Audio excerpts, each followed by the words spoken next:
Afternoon, everybody. Mike Camponovo. I work for the geography department, and most of my time is spent as an outreach coordinator, but I also teach one class every semester. And unfortunately, I don't have a really cool accent. I just sound like a hillbilly. It depends on where you are. That's true. That's true. All right, Igor, you ready for me to get started? Yes, please. All right, I'm gonna hit the share button here, and hopefully you can see something that looks like a graphic organizer. Wonderful. Yes. And let me hit one other button. So I'm going to go back and forth today between some PowerPoint slides, some actual things that I've built, and if we've got time, a live demo of how I make some of the content that I use. So we'll be bouncing in and out of this. And then I put links to the PDF versions of these in the chat. And so if you came in late, you don't see those, I'll add those back and share those with everybody. Y'all, it's November, it's near the end of the semester. Everybody's crazy and everybody's swamped. So thank y'all for making the time to come out and hang out today. I know that everybody's time is at a premium right now.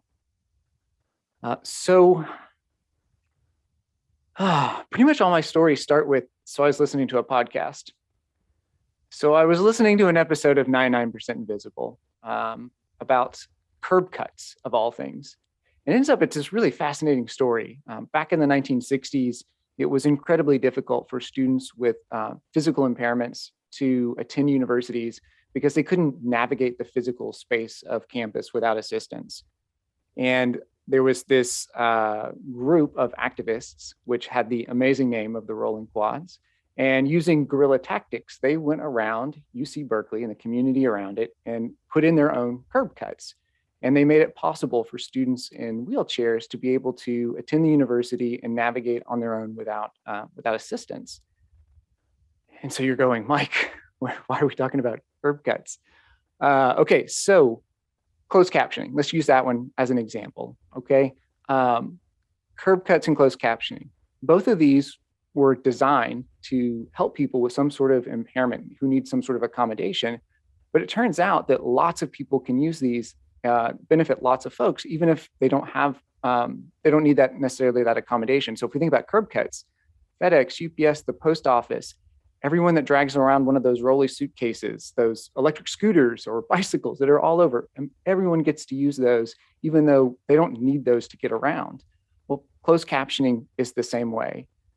Many of our students can benefit from that, even if they don't have an accommodation where they need that. So these benefits go beyond their original intent. And so within the universal design framework, we use this same approach through something called multiple means of representation. And that's just a fancy way of saying we give students multiple ways to learn and comprehend the same topic or idea.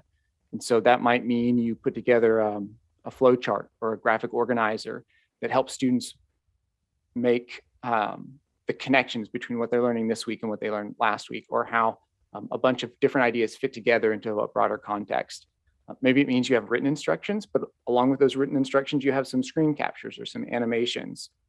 Maybe it means you have animations or videos in your content, whatever it is that you can come up with that gives students multiple ways to learn these same ideas.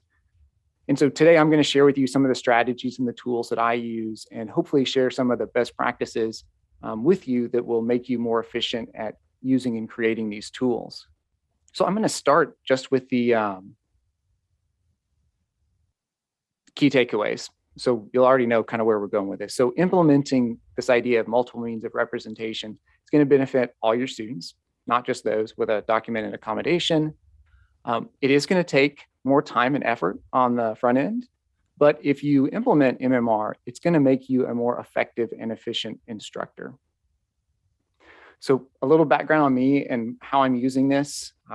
Since 2016, when I got hired, I've been teaching one class every fall and semester, and it's sort of an introduction to data visualization and data science class, but with a geography focus. So it's 2 lectures and a lab session.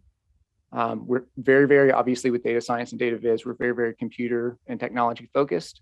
And then this fall, I started teaching a slightly different course, which is actually the exact opposite, and it's our capstone course. and we basically don't use the computers at all. It's all group activities, self-reflection, in-class discussion. And so the techniques I'm going to share with you today about multiple means of representation, I actually use them in both platforms, both types of classes, and they work, for me, they work really well in both types. So no matter what you're teaching, hopefully there's something you can take with you today. So I'm going to start with graphic organizers, because this is like the lowest hanging, easiest fruit to be able to work with. And so, when I was a kid, we called these mind maps. Now they call them graphic organizers. Other things you might use or implement along the same line are things like flowcharts. And what I love about these are they give students the tools they need to make connections between what they've learned before and what they're learning now. So that's important with scaffolding and building those connections. But more importantly, actually, than the students, is how this benefits me. One, it helps me keep all my content on topic, and it helps me keep it relevant. It helps me make sure everything I'm sharing is coherent. The order and the way I'm presenting information makes the most sense.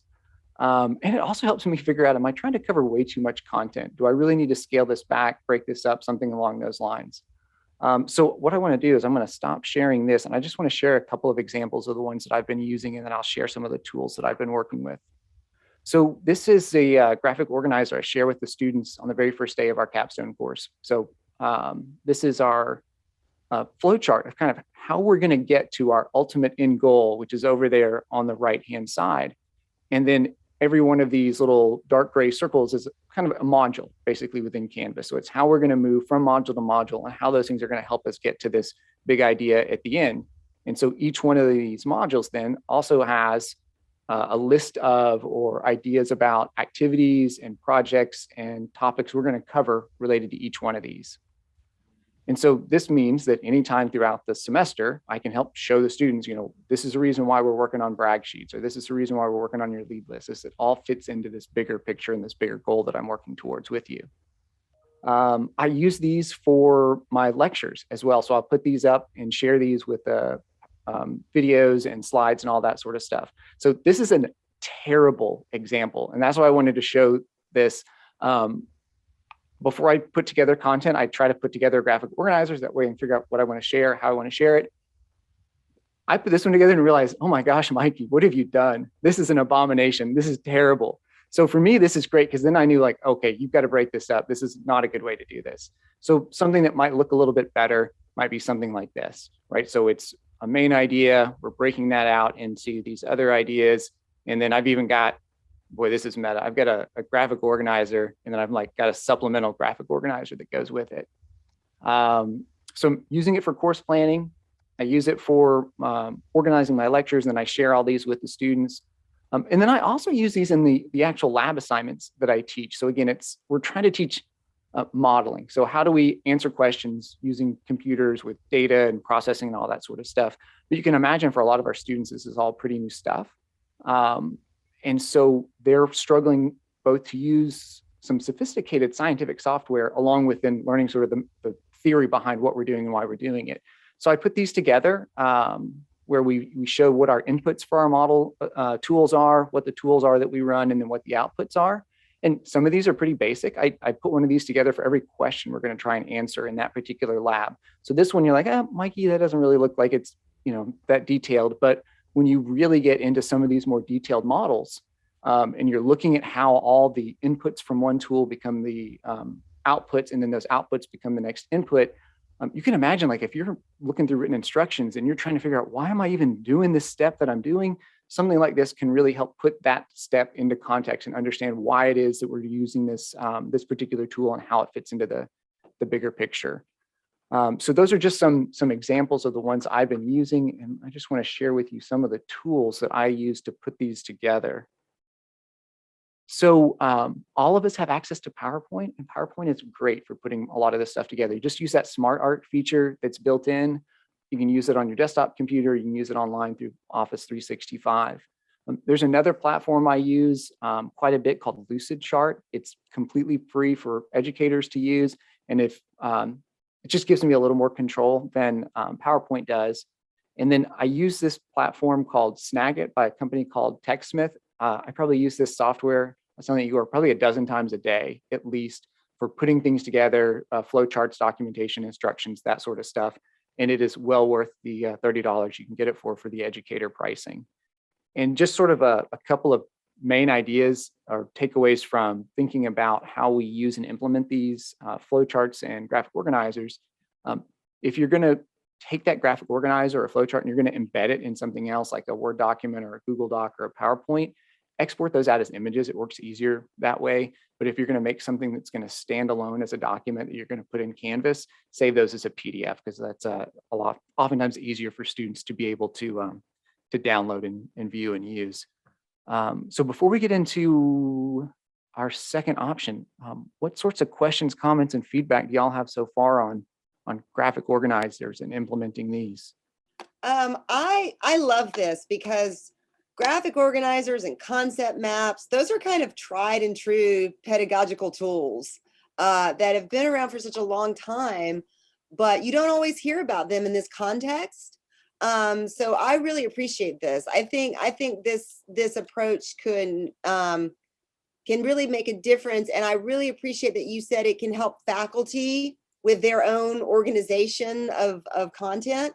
And even if some things need to be reduced, we're working with faculty to host some workshops for instructors who are teaching in the mini term, which is that 3-week, very condensed, shortened course. And I'm leading one next week or co-leading one next week. And I'm going to mention this in what you said, because I know that a lot of instructors, and I was the same way, I have to talk about everything. Everything is important. Everything matters. I'm cheating you if I don't make sure that I try to get this into your brain, and telling them about this kind of approach and a tool that might be able to help them think through how to reduce some of that content is perfect timing. So thank you for that.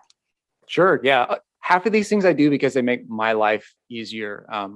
Yes, I want the experience to be better for the students, but I also want to keep my sanity while I'm trying to manage all these different things that go on. Michael, is there a place you can go, like a website where you can download like examples of all these graphic organizers or templates that you can then modify? There are probably an infinite number of different websites that are up there that you can do this. I'll zip all this stuff up and I'll share it with Igor, and you're welcome to use any of these. Most of the time though, what I'll end up doing is just going with something like PowerPoint SmartArt and building it out custom each time, because every time it ends up being a little bit different. But that tool Lucidchart is also really good for doing the same idea, for quickly spinning these things up. Thanks. Yeah, absolutely. So let me share. Like your Null Island background. That's super cool.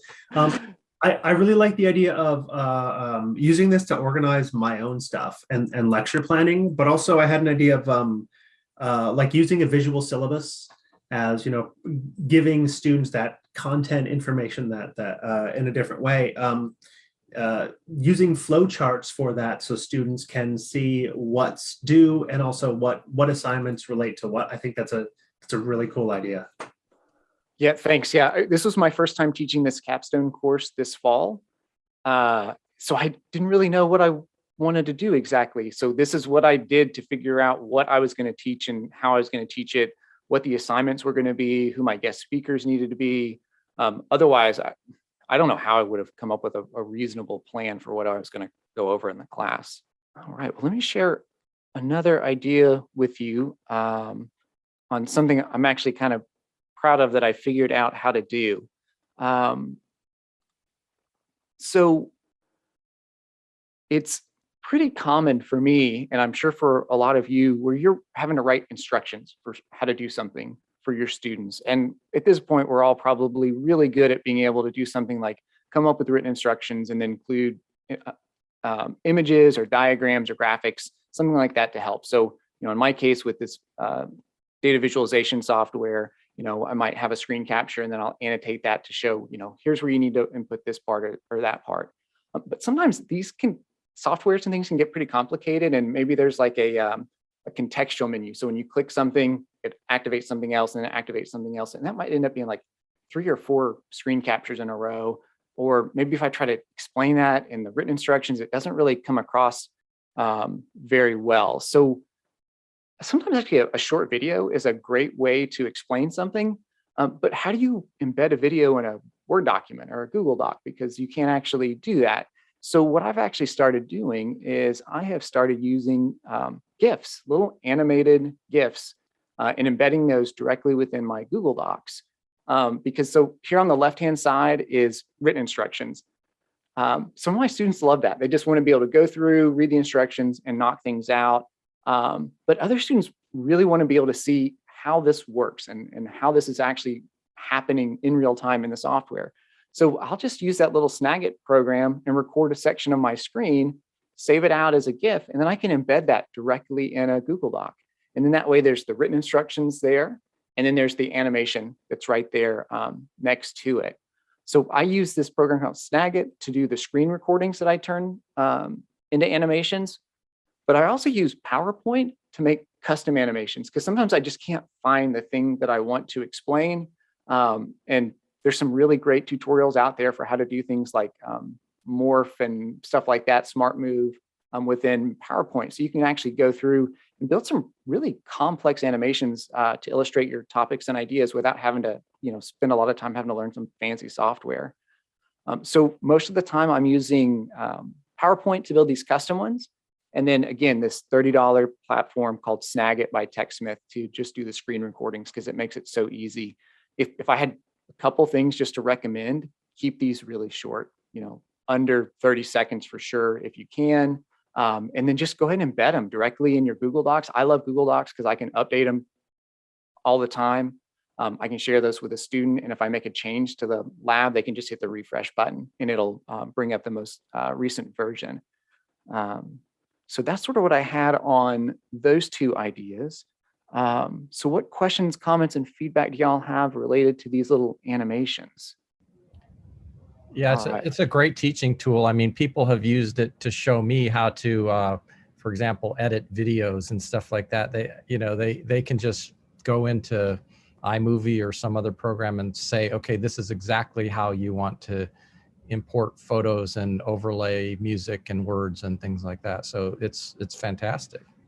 Who knew that we were going to have to become video editors when we signed up to teach? That was not something that was on my my radar that I was going to have to get involved with. So Igor, I've got a couple minutes. I just want to share one last example, and this is the one that I've spent a lot of time figuring out how not to do this. So let me just bring up, let's see, this idea of working on our closed captionings. For most people, this idea of building closed captionings for your videos is terrible because all you can think about is listening to the sound of your own voice, typing something out, pause, rewind, type, play, pause, rewind, and you repeat that, for 5 or 10 seconds at a time, over and over again until you finish whatever it is that you've worked on. And so I want to share with you a strategy that I've been using that I think for me makes this work much, much more efficiently. And I'm going to use a flow chart to show you how meta. And it looks terrible what I'm going to show you, but you're actually doing probably 90 or 95% of this already. You may just not be doing it in the same order that I'm doing it. So what I do is I start with a really simple word outline, like don't even add bullet points, just like here's topic 1, 2, 3, or 4. And then what I'll do is that's when I add my bullet points. So if I'm talking about map types and I'm going to talk about navigational maps, what do I need to include about that? And then I go through and I check it for coherence and relevance. Does the order make sense? Am I covering too much? Do these things seem like they apply? Then in my outline, I'll go through and I'll put notes in about, what graphics or animations, sort of AV material that I need. And then here's where I think this might be a little different than what you're doing. What I'll do then is I convert those bullet points into complete sentences and into paragraphs. And that way, what I'm doing is I'm actually starting my presentation with the script instead of starting with the PowerPoint. The PowerPoint is actually the last thing that happens. So then I take those sentences and I start breaking those out into what I think my slides are going to be. I take all that, copy and paste it into the notes section of PowerPoint. Practice it once by reading it aloud. The way we write and the way we speak are completely different. So whatever you write the first couple times you do this, it's not going to sound the way you want it to sound when you're finished. And then you do the recording. And by doing it in this sort of backwards order, you've actually got all the closed captioning text is already done. And you've done all the hard work on the front end, and you don't have to do that miserable part where you're going back and listening to all those different, listen to your sound of your own voice. Sometimes it just drives me crazy. So I just want to take 1 minute and share with you a couple of examples of what these outlines look like. So let me hit share here, share this. And so here's, and because I do this all in one work through it, I don't have an example of like the original outline and then the bullet points. But basically I start with the outline, and here's where I've converted my bullet points into the sentences that are going to go into the actual slides. And then if we take a look at an actual PowerPoint, here's where I've got all that text just here in the bottom. And then I'm just going to read this as I go through. And that way, again, all the text is already there. So it makes the closed captioning so much easier by doing it sort of in this reverse order. There are dozens of different tools for doing the recordings. You can do these directly within PowerPoint. You can obviously do it within Zoom. I'm a huge fan of that company TechSmith that makes Snagit. They make another piece of software called Camtasia, and it makes doing the syncing up the closed captioning super, super simple. And if there's time at the end today, I'm happy to demo that live because I've actually got an example queued up and ready to go. But let's see if there was anything else, because I don't want to take too much of Lauren's time. Mike, I got a quick question just to make sure I'm understanding the differences. But do you ever use Studio? Because I think it lets you close caption as you go.